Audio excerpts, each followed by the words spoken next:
मंगलाचरण करेंगे।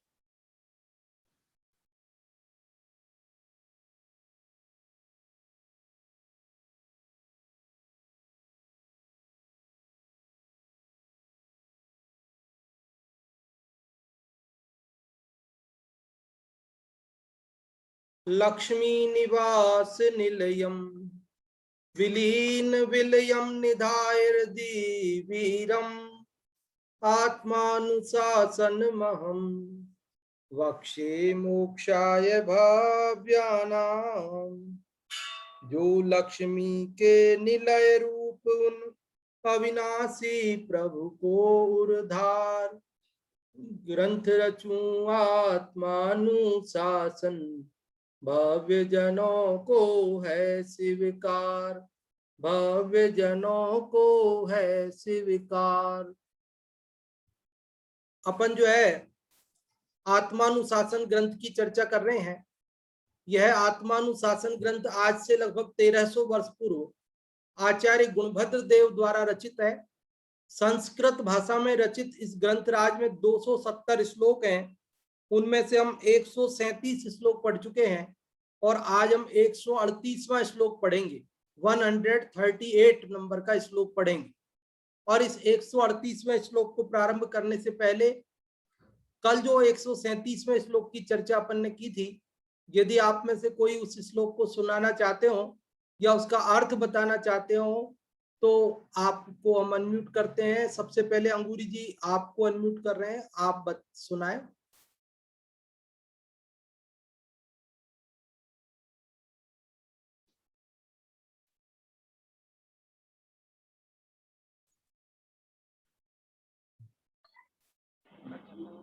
कब आ गई थी? कार्ड तो डाला था तुम्हारे। जय जिनेंद्र। जय जिनेंद्र। वो कल के उसमें श्लोक में से एक क्वेश्चन पूछना था कि मतलब आपने वो बताया था कि जो मन है तो मन नपुंसक है और क्या कहते हैं अर्थहीन है, पुरुषार्थहीन है। तो अपन लोक में तो ऐसा देखते हैं कि मतलब क्या अपन कहते हैं कोई काम करो तो हमारा मन नहीं है, खाना खा लो तो आज खाना खाने का मन नहीं है, कहते हैं कि ये बच्चों का पढ़ने में मन नहीं लगता, और किसी व्यक्ति के बारे में कहते हैं कि इनका बिजनेस में मन नहीं लगता। तो जो मन कहता है तो वैसा ही काम करते हैं, पर यहाँ कहा है कि ये पुरुषार्थहीन है और जब मन कहता है तो तभी इंद्रियां काम करती हैं। तो यहाँ कहा है पुरुषार्थहीन है और वो नपुंसक है। हाँ जी, बहुत अच्छा आपने प्रश्न पूछा अंगूरी जी, बहुत बहुत धन्यवाद आपके लिए प्रश्न उठाने के लिए। आपने ये प्रश्न उठाया कि भाई इसमें श्लोक में ये बात कही गई है कि मन तो नपुंसक है और आत्मा पुरुष है, इसलिए मन आत्मा को नहीं जीत सकता है। और हम तो ये देख रहे हैं कि मन ही बलवान है, मन के अनुसार ही सब काम चल रहे हैं।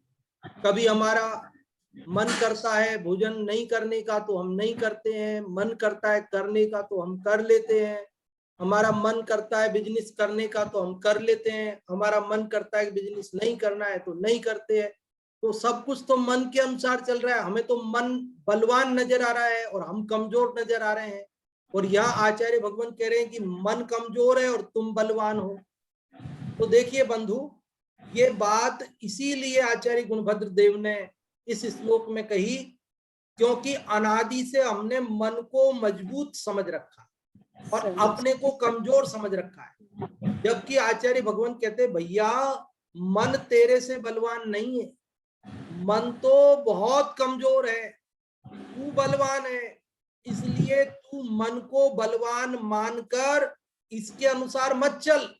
तू समझ ले कि तू बलवान है और मन को अपने अनुसार चला, तू मन के अनुसार मत चल।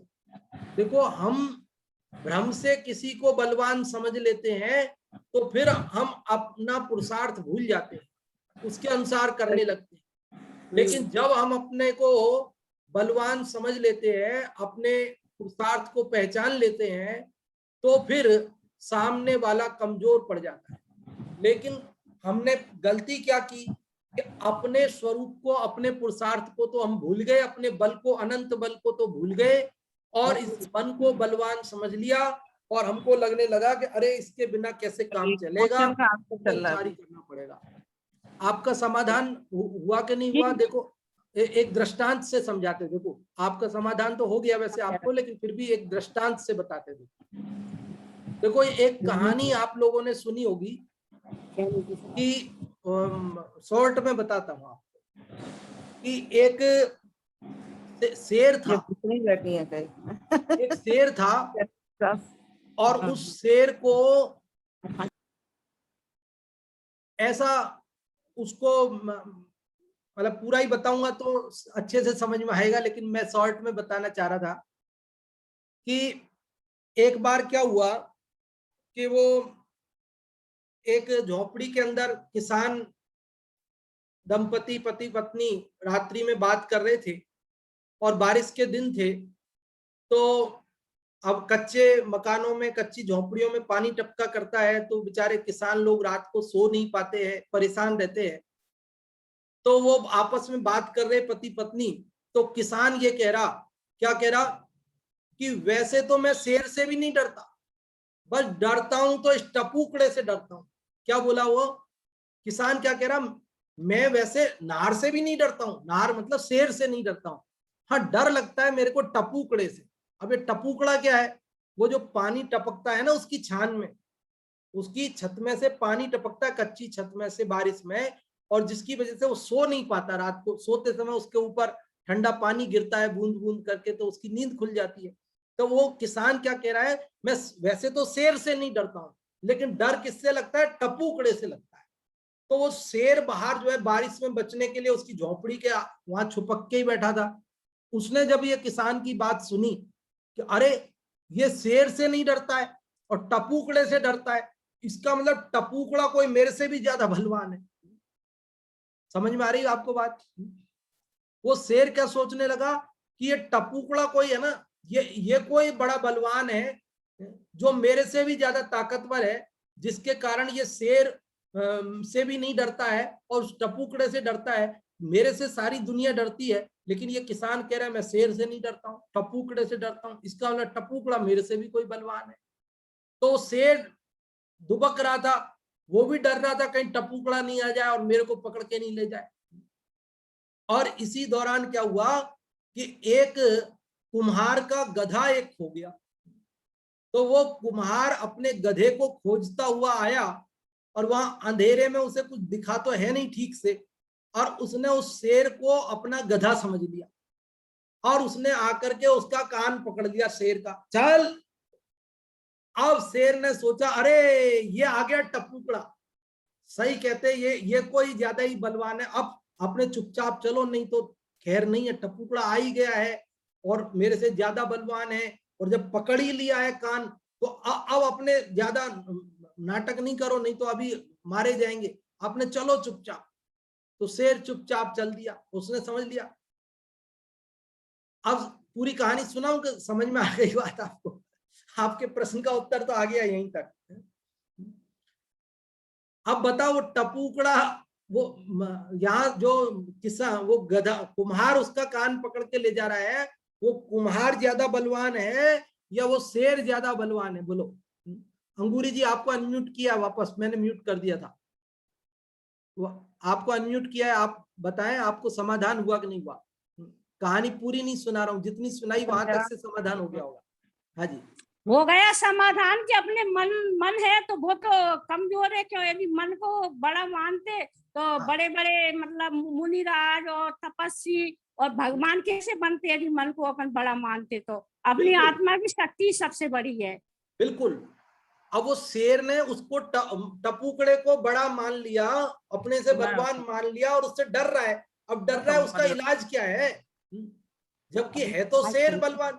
अभी एक दहाड़ लगाएगा तो कुम्हार के तो हार्ट अटैक आ जाने वाला है। तो ऐसे ही हमने क्या कर रखा है कि मन को अपने से बलवान समझ रखा है, लेकिन यहाँ चैतन्य अपनी एक झलक देखता है तो ये मन वन कुछ नहीं लगते उसके आगे। इंद्रिया मन ये सब बहुत कमजोर चीजें हैं, आत्मा अनंत बल का धारी है। हाँ जी, आपका समाधान हो गया, बहुत बहुत धन्यवाद आपके लिए। और अब अपन बढ़ते हैं आगे। आज जो अपना क्रम प्राप्त है 138 नंबर का श्लोक प्रारंभ करते हैं। 138वां श्लोक आप सभी की स्क्रीन पर आ रहा है। हाँ जी, 138वां श्लोक।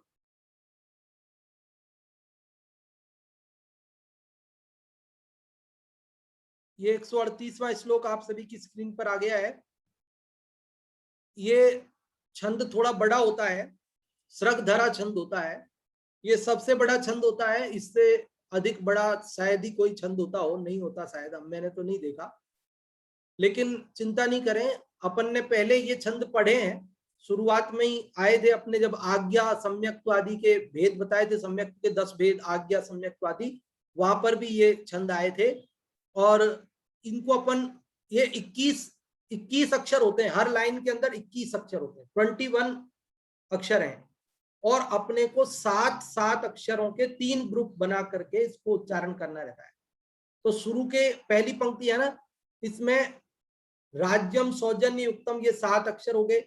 फिर श्रुत वधुर तपः, ये 7 अक्षर हो गए। फिर पूज्य मत्रापि अस्मात्, ये 7 अक्षर हो गए। इस प्रकार से पढ़ेंगे, देखते हैं आप, थोड़ा कोशिश करते हैं पढ़ने की। राज्यम सौजन्य युक्तम श्रुत वधुर तपः पूज्य मत्रापि अस्मात् त्यक्त्वा राज्यम तपस्यन् न लघुरति लघु स्यात् तपः प्रोह्य राज्यम राज्यात् तस्मात् प्रपूज्यम तपीति मनसा लोच्य धीमानुदग्रम कुर्यादार्यः समग्रम प्रभव भयहरम सत्तपः पाप भीरुः। सौजन्य युक्त साम्राज्य युक्त तप दोनों ही श्रेष्ठ कहे। राज्य त्याग तप ग्राहक उत्तम निम्न राज्य हित तप छोड़े। अतः राज्य से श्रेष्ठ तपस्या ज्ञानी मन में करें विचार। धारण करते पाप भीरु हो उत्तम तप नाशक संसार। तो आप सब देखिए इस श्लोक के अंदर क्या बात बताई जा रही है। ये श्लोक की जैसी शीर्षक है यहाँ पर, तप की श्रेष्ठता। इसमें तप की श्रेष्ठता को बताया है। अभी जो पिछले लगभग 10 श्लोकों से 12 श्लोकों से चर्चा स्त्री के प्रति राग छुड़ाने की चल रही थी, वह चर्चा वाला प्रकरण कल समाप्त हो गया। और अब बता रहे कि तप ही श्रेष्ठ है, अन्य कुछ भी श्रेष्ठ नहीं है। जगत में 2 चीजों को दुनिया श्रेष्ठ मानती है, एक तो राजा होना और एक महाराजा होना। दो बातें, 2 लोगों को बड़ा मानती है दुनिया। या तो राजाओं को नमस्कार करती है और या महाराज को नमस्कार करती है। महाराज को नमस्कार, मुनिराज को नमस्कार करती है। जगत में 2 बड़े हैं, एक तो राजा बड़ा माना जाता है, सारी दुनिया उसके आगे नतमस्तक होती है। और दूसरा दुनिया में महाराज मुनिराज बड़े होते हैं, उनके आगे भी सारी दुनिया नमस्कार करती है। लेकिन हर एक राजा के आगे नमस्कार नहीं करते। कौन से राजा के आगे नमस्कार करते हैं? कि जो राजा न्याय नीति संपन्न हो, जो प्रजा का अच्छी तरह पालन करता हो। जो राजा अन्यायी हो, लोगों को परेशान करता हो, उस राजा के सामने भले ही झुक जाए लेकिन मन से नहीं झुकते हैं, पीठ पीछे तो बुराई करते हैं। हाँ जी, दिनेश जी आपका रेज हैंड हुआ है, आपको अनम्यूट किया है। यदि आपने कुछ पूछना हो तो आप बोल सकते हैं अनम्यूट होकर के, और यदि गलती से हो गया हो तो फिर अलग बात है। दिनेश कुमार जी जैन के नाम से जो आईडी है उसे हमने अनम्यूट किया है। आपकी स्क्रीन पर अनम्यूट का ऑप्शन आया होगा, यदि आप कुछ कहना चाहते हो तो आप बोल सकते हैं। चलो, मुझे लगता है गलती से ही हुआ दिखता है। चलो, तो बात कर रहे थे अपन कि जगत में दो लोग महान समझे जाते हैं, एक राजा और एक महाराज। महाराज मतलब मुनिराज, साधु। अब उसमें भी क्या है कि राजा, कौन सा राजा नमस्कार करने योग्य, जिसका सब लोग मन से आदर करें? तो कहते हैं जो न्याय नीति संपन्न हो, जो सौजन्य हो, जिसके अंदर दया हो, करुणा हो, वात्सल्य हो प्रजा के प्रति। और साधु कौन पूज्य होता है? साधुओं में कौन श्रेष्ठ माना जाता है? कि जो श्रुतवद, श्रुतवद मतलब ज्ञानवान हो, ज्ञानी तपस्वी हो, अज्ञान तप करता हो, बाल तप करता हो, उस तपस्वी को श्रेष्ठ नहीं मानती जनता। किसको श्रेष्ठ मानती है? कि जो ज्ञानवान हो, जिनागम के ज्ञान से संयुक्त श्रेष्ठ तपस्वी हो, उसे जगत पूज्य मानता है। तो वही बात यहां बता रहे हैं कि भैया जगत में दो पूज्य हैं, एक राजा और एक महाराज।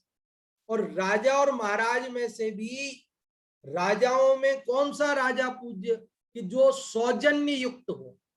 और महाराज में कौन से महाराज पूज्य? कि जो ज्ञान युक्त हो, तपस्वी हो।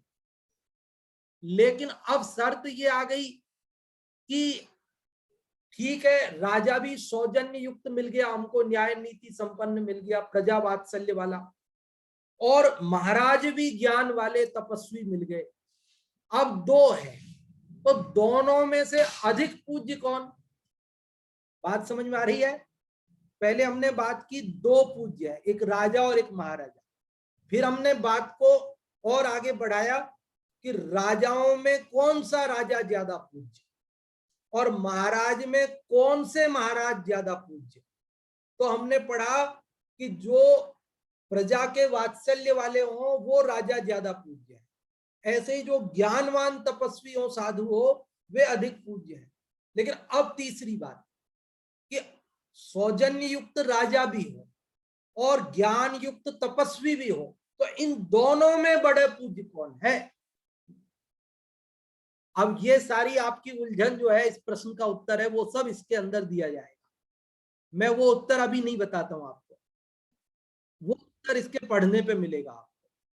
देखिए, राज्यम सौजन्य युक्तम, मतलब राज्य, मतलब राजा वो पूज्य है जो सौजन्य युक्त हो, जिसके अंदर सुजनता हो, सज्जनता हो, जो लोगों के प्रति कल्याण की भावना से युक्त हो, लोगों को परेशान करने की भावना से युक्त ना हो।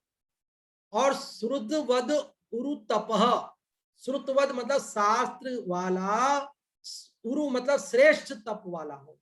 तपस्वी कौन पूज्य है? कि जो शास्त्र ज्ञान और श्रेष्ठ तप से युक्त हो। पूज्यम, पूज्य होता है अत्रापि, इस लोक में, यस्मात्, क्योंकि।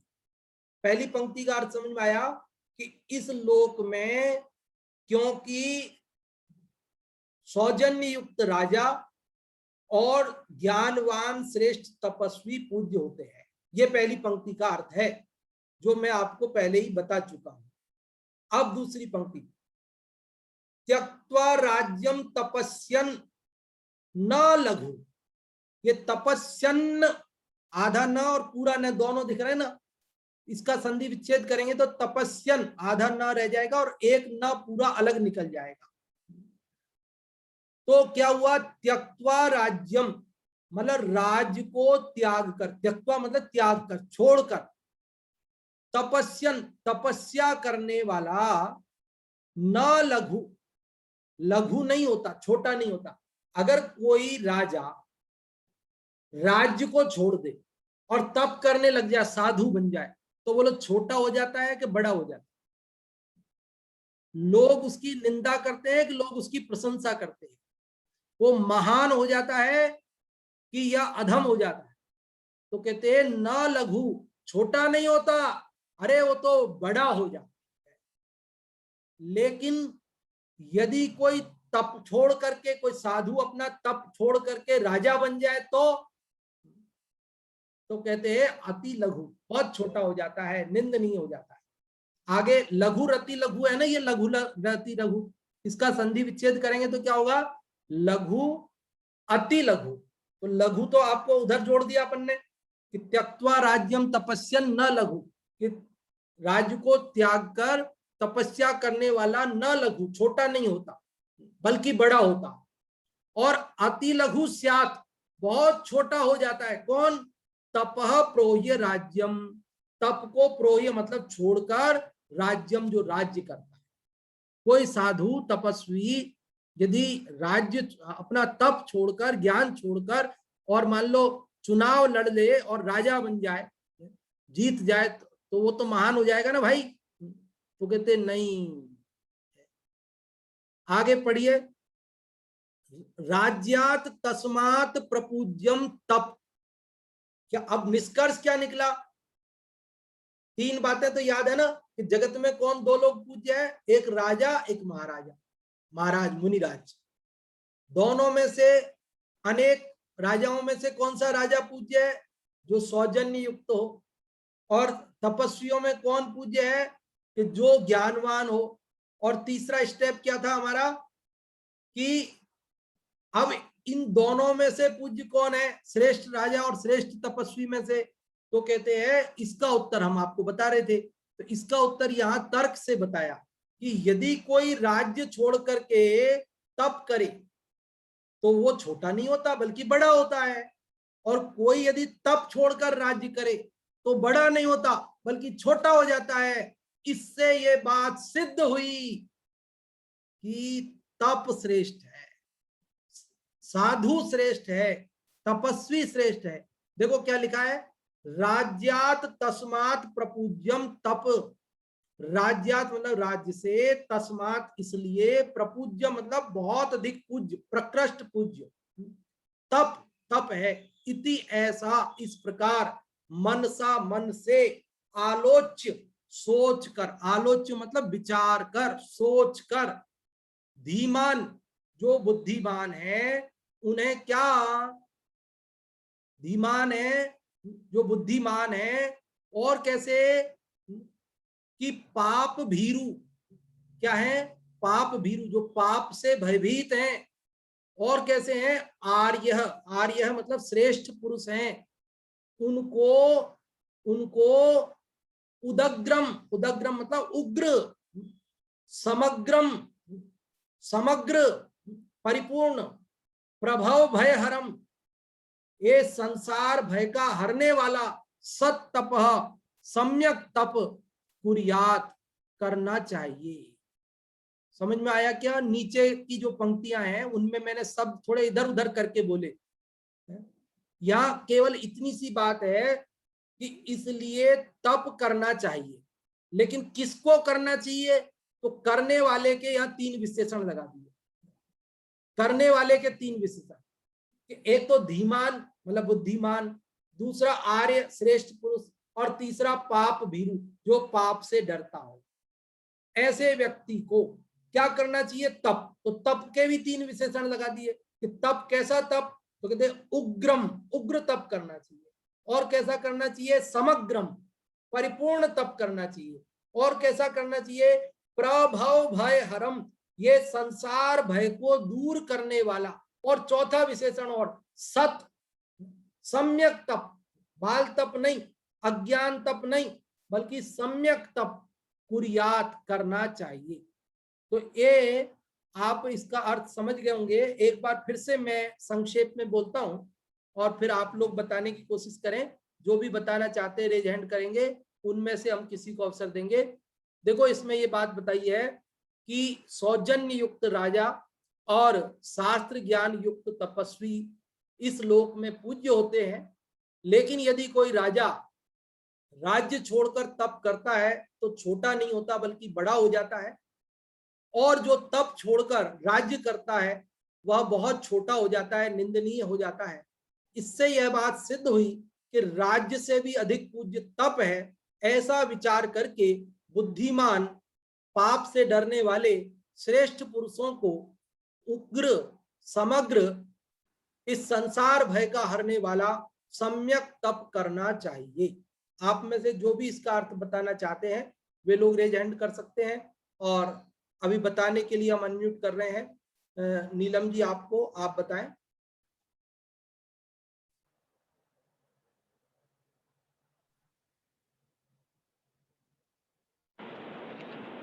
सभी को जय जिनेन्द्र। राज्यम सौजन्य युक्तम श्रुत बदुरु तपः पूज्यमत्रापि यस्मात्। मतलब जो राज्य है वो सौजन्य युक्त मतलब सज्जनता से युक्त होना चाहिए और शुद्ध वधु रु तप है। और जो तप है वो ज्ञान से युक्त होता है। पूज्य मत्रापि अत्रापि मतलब इस लोक में पूज्य होता है। मतलब सज्जनता से युक्त जो राज्य है वो और ज्ञान से युक्त जो तप है वो इस लोक में पूज्य होता है। त्यक्त्वा राज्यम राज्य को छोड़कर तपस्यन मतलब तपस्या करते हैं। ना लघु वो छोटे नहीं होते अर्थात बड़े होते हैं। अति लघु बहुत छोटे होते हैं। कौन होते हैं बहुत छोटे? स्यात् तपे प्रोह्य राज्यम मतलब तप को छोड़कर जो राज्य करते हैं वो बहुत छोटे होते हैं। राज्यात् तस्मात् राज्य से इसलिए प्रपूज्यम पूज्य तप तप है। इसलिए राज्य से ज्यादा पूज्य तप है।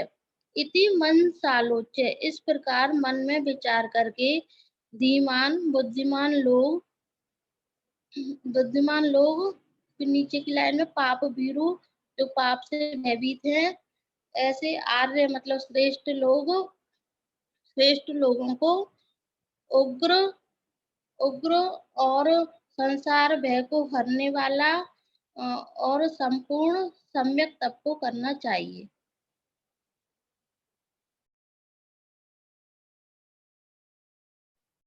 बहुत अच्छा नीलम जी, आपने इसका अर्थ बताया, बहुत बहुत धन्यवाद आपके लिए।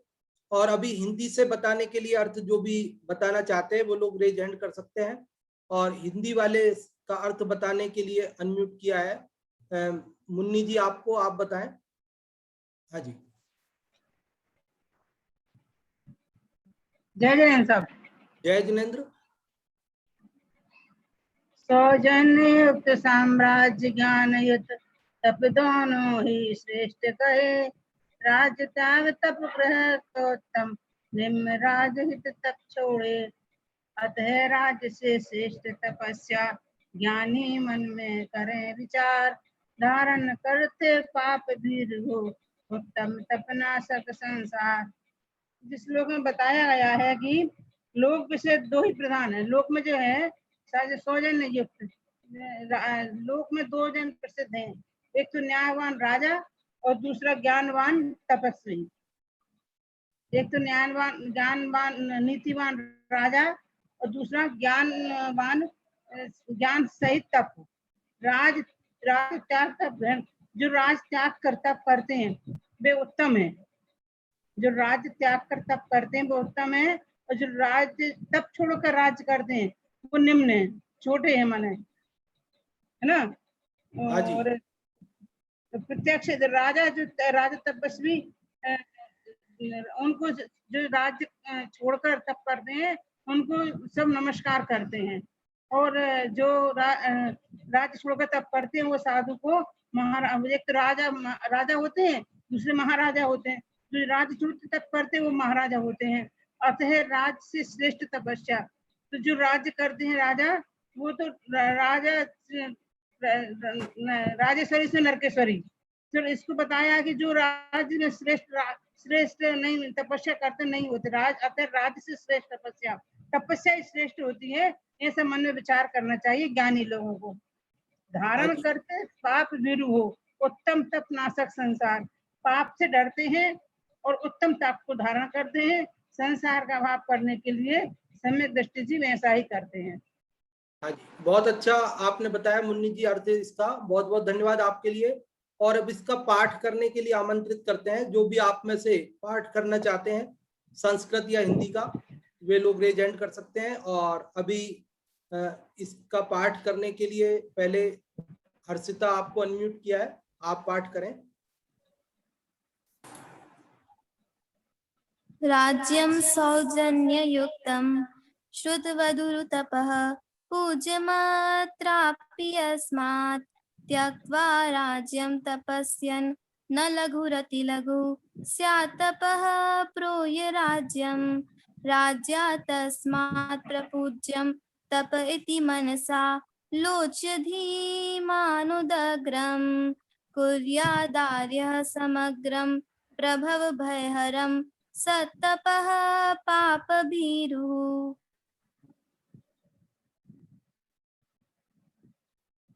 बहुत अच्छा पाठ किया संस्कृत से हर्षिता आपने। और अब हिंदी वाले का पाठ करने के लिए आमंत्रित करते हैं आप लोगों को। और हिंदी वाले का पाठ करने के लिए सुधा जी आपको अनम्यूट किया है। जय जिनेन्द्र पंडित जी। जय जिनेन्द्र। सौजन्य युक्ति साम्राज्य ज्ञान युक्ति तप दोनों ही श्रेष्ठ कहे। राज्य त्याग तप ग्राहक उत्तम निम्न राज्य हित तप छोड़े। अतः राज्य से श्रेष्ठ तपस्या ज्ञानी मन में करे विचार। धारण करते पाप भीर हो उत्तम तप नाशक संसार। बहुत अच्छा आपने पाठ किया, बहुत बहुत धन्यवाद आपके लिए। और अब देखिए इसके अंदर जो बात आई है वो अपन ने अभी चर्चा की, आप सब अच्छे से समझ गए हैं कि जगत में राजा और साधु ये दो लोग पूज्य माने जाते हैं। राजाओं में भी जो नीतिवान होता है वो अधिक पूज्य माना जाता है। साधुओं में जो ज्ञानवान होते हैं, तपस्वी होते हैं, वे अधिक पूज्य माने जाते हैं। लेकिन राजा और तपस्वी दोनों में से भी यदि हम कौन श्रेष्ठ है इसकी तुलना करें तो हम इस निष्कर्ष पर पहुंचते हैं कि तपस्वी ही श्रेष्ठ है। क्योंकि यदि राजा श्रेष्ठ होता तो कोई तपस्वी तप छोड़कर राजा बनता तो वो प्रशंसनीय होना चाहिए था, लेकिन लोक में वह निंदनीय होता है। जबकि यदि कोई राजा राज्य छोड़कर यदि तप करने लगता है तो वो अधिक महान माना जाता है। इससे ये बात सिद्ध होती है कि तप ही जगत में सर्वश्रेष्ठ है। तो लोक में कहते भी हैं कि ये तो राजा है और वो महाराजा है, मतलब साधुओं को महाराज बोलते हैं, मतलब वे महान है तभी तो महाराज बोलते हो। और वैसे भी संस्कृत में एक सूक्ति चलती है, स्वदेशे पूज्यते राजा विद्वान सर्वत्र पूज्यते। सुनी होगी आपने ये पंक्ति। इसका अर्थ है कि अपने देश में ही राजाओं की पूजा होती है। अगर वे दूसरे देश में चले जाएं, दूसरे राजा के यहाँ चले जाएं, तो उस देश में दूसरे लोग थोड़ी पूजेंगे उसे, उस देश के राजा को पूजेंगे वो। लेकिन विद्वान को, साधु को, कि वो किसी भी देश में चला जाए तो उसको सब जगह पूजा जाता है। देखो तो राजस्थान के कोई नेता है, वो यदि वहां दक्षिण भारत में चले जाएं तो कौन पहचानेगा उनको, और दक्षिण भारत के कोई नेता है और वो राजस्थान में आ जाएं तो कौन पहचानेगा। लेकिन यदि राजस्थान के कोई व्यक्ति मुनि बने और वे दक्षिण में चले गए तो वहां भी लोग पूजेंगे उन्हें, भले जानते नहीं। और दक्षिण भारत के कोई मुनिराज आए इधर उत्तर भारत में तो भी सब आदर से पूजेंगे। समझ गए ना बात को। इसका मतलब यह है कि राजाओं से भी ज्यादा महान साधु होते हैं, तपस्वी होते हैं। अच्छा, ये सब बात कह करके कहना क्या चाहते हैं कि कहना ये चाहते हैं, देखो भैया लोग राजा बनना चाहते हैं, राजा बनने में कुछ नहीं धरा है, बनना ही है तो महाराजा बनो, महाराज बनो, साधु बनो, तपस्वी बनो, तप करो। यही श्रेष्ठ है, यही संसार सागर से पार उतारने वाला है। भव भय हरम, संसार भय का नाश करने वाला है। बाकी तो राजाओं के लिए तो हमारे यहाँ ऐसा लिखा, चक्रेश्वरी सो नरकेश्वर। यदि चक्रवर्ती चक्रवर्तीत्व पद पर रहते हुए मरे तो नियम से नरक जाता है। तो बोलो क्या हमें नरक जाना है जो हम राजा बनके और अंतिम दम तक उसी कुर्सी पर मरना चाहते हैं? अरे हमें यदि इस भव का अभाव करना है, संसार के जन्म मरण 4 गति 84 लाख योनियों से छूटना है, तो हमें राजा बनने की चाह छोड़कर और महाराज बनना चाहिए। राजा बनने की चाह मतलब बड़ा बनने की चाह नहीं रखनी चाहिए।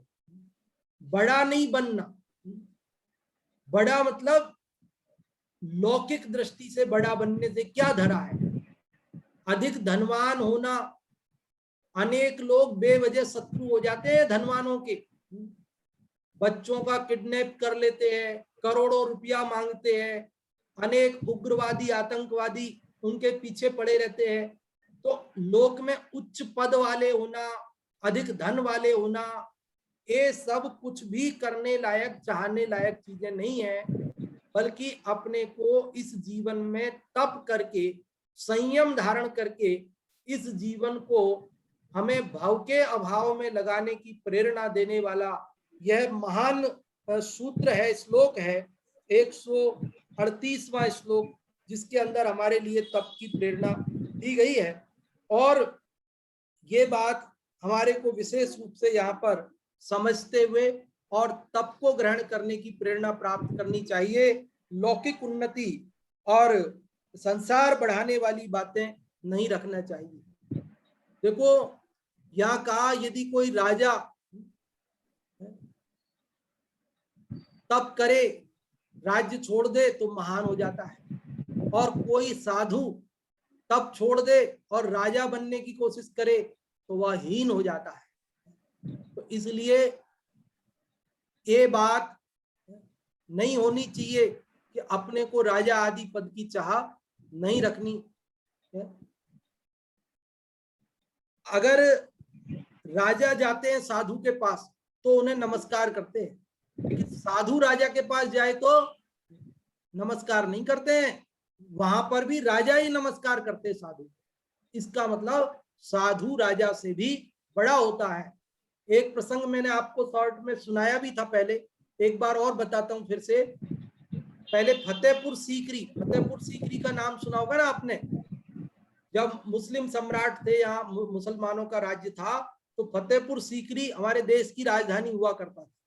वहां पर शासक बैठते थे, और वहां जो खिलजी वगैरह जो भी रहे होंगे उस समय के शासक, उन्होंने संत रैदास का नाम सुना था, बड़ी प्रशंसा सुनी कि संत रैदास बड़े भक्त हैं, बड़े ज्ञानी हैं, धर्मात्मा है, तपस्वी, ऐसा उनकी प्रशंसा सुनी।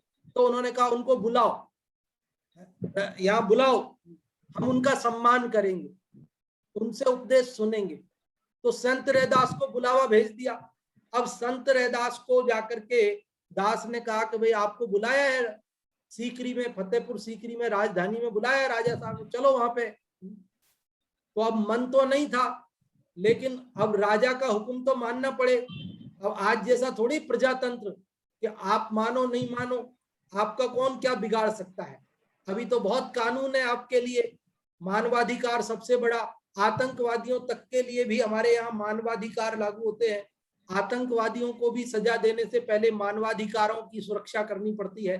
हमारे यहाँ तो अभिव्यक्ति की आजादी है, कितनी सारी आजादियां हमारे को मिली हुई है, लेकिन उस जमाने में ऐसा नहीं था। तो मन नहीं होते हुए भी राजा का हुक्म मानना पड़ा, संत रैदास को जाना पड़ा। वे गए बेमन से, वहां पहुंचे तो उन्होंने कहा आइए पधारिए, स्वागत है आपका, बोलिए। तो वे क्या बोले वहां पर संत रैदास, उन्होंने कहा संतन को कहा सीकरी सो काम, संतों को सीकरी से, राजधानी से, राजाओं से क्या काम है। अरे राजाओं के यहाँ राजधानी में तो वे लोग आए जिन्हें आय प्रमाण पत्र बनवाना है, मूल निवास प्रमाण पत्र बनवाना है, जिन्हें राशन कार्ड बनवाना है, जिन्हें बिजली का कनेक्शन ले, जिन्हें कोई काम करवाना हो, वो आए राजा के यहाँ। हम साधुओं को राजाओं से क्या काम है, हमें कोई फैक्ट्री की लाइसेंस नहीं लेनी है, हमें कुछ करना नहीं है, हमें क्या मतलब है आप राजधानी से। तो उनका संतन को कहा सीकरी सो काम कि साहब आपको राष्ट्रपति पुरस्कार देंगे, पद्मश्री देंगे। अरे हमें क्या करना पुरस्कारों से, ये पुरस्कार थोड़े हमें संसार सागर से बचाएंगे। तो संतन को कहा सीकरी सो काम कि हम आपको राष्ट्र संत घोषित कर देंगे। अरे क्या हो जाएगा राष्ट्र संत घोषित करने से, राष्ट्र संत घोषित कर दोगे तो हमारे भाव का अभाव थोड़ी हो जाएगा। हमें कुछ नहीं घोषित होना है, हमें अपनी आत्म साधना करने दो। हमें तो आपने और डिस्टर्ब किया यहाँ बुलाकर। क्या बोले वे, संतन को कहा सीकरी सो काम, आवत जात पनहिया टूटी, विसर गयो हरि नाम। आने जाने में पनहिया, पनहिया मतलब चप्पलें टूट गई, चप्पलें घिस गई, थोड़ी तो घिसती है ना। अब बेवजह क्यों घिसे चप्पल हम, जिनको काम हो तो उन्हें तो कुछ नहीं लगता, लेकिन जिसे काम नहीं, बिना काम जाना पड़े तो बोझा लगता है। वो बोले आवत जात पनैया टूटी, हमारी चप्पलें घिसी बेवजह मुफ्त में, और विसर गयो हरि नाम। सबसे बड़ा नुकसान तो ये हो गया कि भगवत भजन में बाधा पड़ गई। वहां हम रहते तो भगवत भजन करते, यहाँ आने की उलझन में दौड़े आए हैं और अब आपके सामने खड़े हैं, उतनी देर बाधा पड़ रही भगवत भजन में। तो बोलो साधु बन के भी यदि राजाओं की और मिठास नजर आए तो समझना चाहिए कि अभी पुनर्विचार करने की जरूरत है। यहाँ साधु राजाओं से भी महान है, तब सर्वश्रेष्ठ है। आप और हम सबको लौकिक बड़ा राजा आदि बनने की वांछा छोड़कर तप के मार्ग पर आगे बढ़ना चाहिए। इसी के साथ बात को विराम देते हैं और 3 मिनट ही हमने आपके लिए बचा पाए। आप में से जो भी बताना चाहते हैं आज के श्लोक का सार, वे लोग रेज हैंड कर सकते हैं। और सबसे पहले ऋतु भाभी जी, आपका रेज हैंड हुआ है, आप ही को अनम्यूट कर रहे हैं, आप बताएं। जय जिनेंद्र पंडित जी। जय जिनेंद्र। हाँ, इस श्लोक में है ना ये बताया है, इसमें सबसे ज्यादा तप की श्रेष्ठ माना गया है। अगर राजा अगर है ना राजा अगर तप करे और राज्य भी संभाले तो वो मान्यता है, और जो बुद्धिमान भी होना चाहिए। और अगर राजा अगर है ना राजपद त्याग करके तप को साधना करे तो मान सकता है। और अगर तपस्वी मुनि तप हो और वो अगर तप को त्याग कर ले और राजा बनने की कोशिश करे तो वो अनिंदनीय कहलाता है। इसलिए इस श्लोक से ये शिक्षा लेनी चाहिए कि पैसा रुपया राजपद वो श्रेष्ठ नहीं है, तप श्रेष्ठ है। इसके लिए एक बार एक उदाहरण भी दिया कि जितना अपने पास आपने एक बार उदाहरण भी दिया था अपने स्वाध्याय में कि है ना अगर जितना साधारण होगा तपस्वी होगा वो सुखी होता है। और अगर अपने को स्टेज पे बैठा देते हैं तो अपन यूं के यूं बैठे रह जाते हैं, और नीचे बैठ के पढ़ेंगे तो अपना ध्यान पूरा जाएगा, और ऊपर बैठा दिया जाएगा मतलब अध्यक्ष बना देंगे तो उसमें अपने को है ना यूं स्ट्रेट बैठा रहता है। और साधारण रहेंगे तो अपने हिसाब से बहुत पढ़ो लिखो तब पढ़ो तो उसमें कोई बाधा नहीं आती है। जय जय। बहुत अच्छा आपने बताया कि बड़ा बनने में तो परेशानी ही है। देखो बड़े यूं ही थोड़ी बनते हैं, बड़े बनने के लिए पहले चक्की में दाल बनना पड़ता है, फिर रात भर पानी में भीगना पड़ता है, और फिर उसको जो है पिसना पड़ता है, और फिर उसमें नमक मिर्च मसाले उसके अंग अंग में झोंक दिए जाते हैं, और फिर उबलते हुए तेल में उसको कढ़ाई में नाचता है वो, और फिर भी शांति नहीं मिलती। फिर गर्मा गर्मी लोग 32 दांतों से चबाते हैं और फिर आंतों से रस निचोड़ते हैं। कहाँ शांति है बड़े बनने में। इसलिए बड़े बनने की चाह छोड़ो, तप के मार्ग पर, संयम के मार्ग पर आगे बढ़ो। अभी 1 मिनट है और एक ही प्रश्न हम आपसे पूछना चाहते हैं, जो भी बताना चाहें कि सर्वश्रेष्ठ क्या है एवं क्यों। सर्वश्रेष्ठ क्या है एवं क्यों, इस प्रश्न का उत्तर जो भी बताना चाहते हैं वे लोग रेज हैंड कर सकते हैं। और प्रियंका जी आपको अनम्यूट किया है, आप बताएं। सर्वश्रेष्ठ तप है। हाँ जी। सर्वश्रेष्ठ तप है, मुनि बन के तप करना, ज्ञान प्राप्त करना, यही श्रेष्ठ है। बहुत बढ़िया आपने बताया, बहुत बहुत धन्यवाद। और सुमित जी आपको भी अनम्यूट किया है, आप भी बताएं। जी जय जिनेंद्र। सबसे श्रेष्ठ तप है, और मुनि बन के सम्यक तप करना, संसार सागर का अभाव करने वाला तप करना ही सर्वश्रेष्ठ है, ज्ञान पूर्वक तप करना। बहुत अच्छा आपने बताया, तप करना ज्ञान पूर्वक वही सर्वश्रेष्ठ है, संसार का अभाव करने वाला है। इसी के साथ अभी समय पूर्ण होता है और आमंत्रित करते हैं अपन पंडित जी जय कुमार जी साहब कोटा को, आप पधारें और आपकी जो नाटक समयसार जी की सुंदर कक्षा चलती है उसे प्रारंभ करावें। जी बहुत बहुत धन्यवाद पंडित खेमचंद जी साहब। बहुत सुंदर आपकी यहाँ जो कक्षा चलती है उसमें कई सारे प्रेरणादायक प्रसंग आपके प्रवचनों में आते हैं। आपकी वाणी के द्वारा जीवन को सुधारने की बहुत सारी प्रेरणाएं मिलती हैं। और इसी के साथ अब यहाँ अपन नाटक